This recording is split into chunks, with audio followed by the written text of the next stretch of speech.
guys are gonna have to let me know if you're tired of seeing paint pours, but I have a really cool technique that I just cannot wait to show you. The first thing you're gonna need are some paint pour paints. Dollar Tree has these in their Dollar Tree Plus section. They're $3 and they come in a variety of colors. You're also going to need a glass, a kitchen strainer, and some sort of canvas. So I'm gonna start by picking out the colors I wanna use and filling them up in my glass. Now, I do recommend whenever you're putting in your paint pour paints to add quite a bit of white. I feel like white is a very crucial color to help bring out all of your other colors in your picture. Okay, so this next part is definitely a fun part, but kind of a little scary too. So you're gonna take your strainer and put it on top of your cup. Then you're going to put your canvas on top of the strainer. And then this is the tricky part. You have to hold it all in place and flip it over. Then you're going to take your cup and kind of move it around your strainer, and then you're going to pick your cup up. The next part is you're actually going to pick the strainer up. What that will do is create this really cool texture on your canvas. Now, to hold on to that texture when you're moving the paint around your canvas, you want to move it very slowly.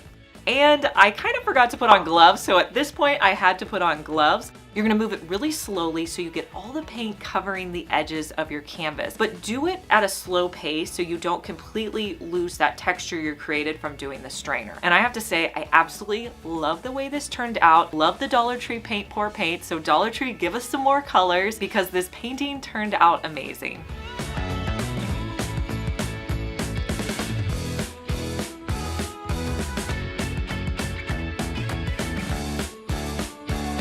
If you've ever visited Anthropologie's website, they have so many different colorful decor items. I get so much great inspo from their decor, and when I saw these pretty vases, I wanted to try to recreate them with Dollar Tree items. So I picked up a plastic cup that was a little bit smaller. I also got one of the clear vases that they have in the Dollar Tree floral section, and then I picked up 2 of their candle holders. So I'm going to start by spray painting 2 of the pieces green and the other 2 with a blue color.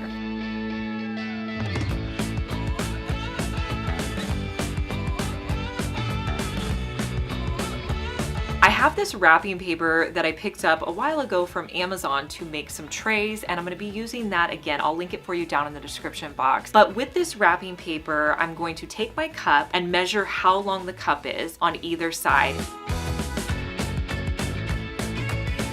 And I'll cut out so it covers my entire cup. Then I will begin to wrap it around, hot gluing one of the edges, wrapping it all the way around the cup and hot gluing it in place. And I'll repeat those steps for the other cup as well.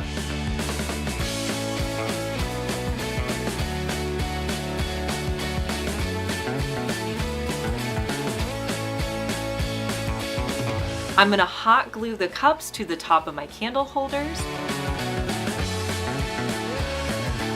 And then I'll add in my favorite florals.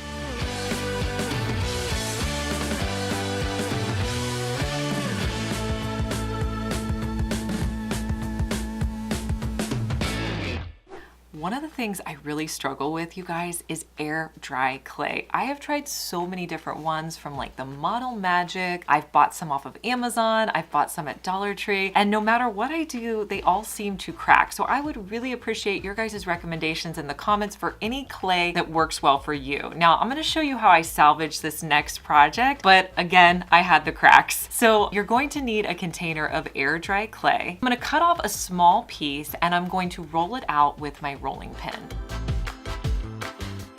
Now, maybe my problem is that I make them too thin. So maybe that's something I need to make them just a little bit thicker. Now for this project, I'm gonna use some Dollar Tree florals and I'm going to press them into my clay. After I press them in, you wanna make sure that they go in far enough so you can really see the texture in those florals.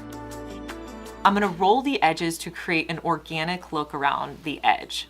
Now, once it completely dried, I did have some cracks. So to fix what I had, I went back in with a little bit of air dry clay on the back side and just placed it along the edge and let that dry. And I felt like that did kind of save my project. Let me know if you guys have any recommendations for those clays. And then I wanted to add a little bit of paint to bring out the detail in the tray. So I'm gonna use my gold Rub and Buff. I'll link that for you down in the description box as well. But I used the Rub and Buff and a foam brush and just brushed that along where I had had created that stamp texture.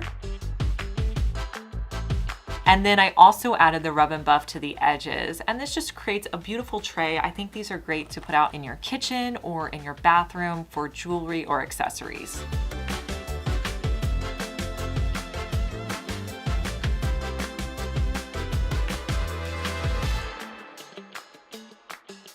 Hey guys, I'm Liz and you're watching my second DIY channel where I post daily DIY videos. You may be familiar with my main channel, Liz Fenwick DIY, but I'm glad that you found me over here on my second channel. Make sure that you're subscribed so you just get notified every day when I post our daily DIY video.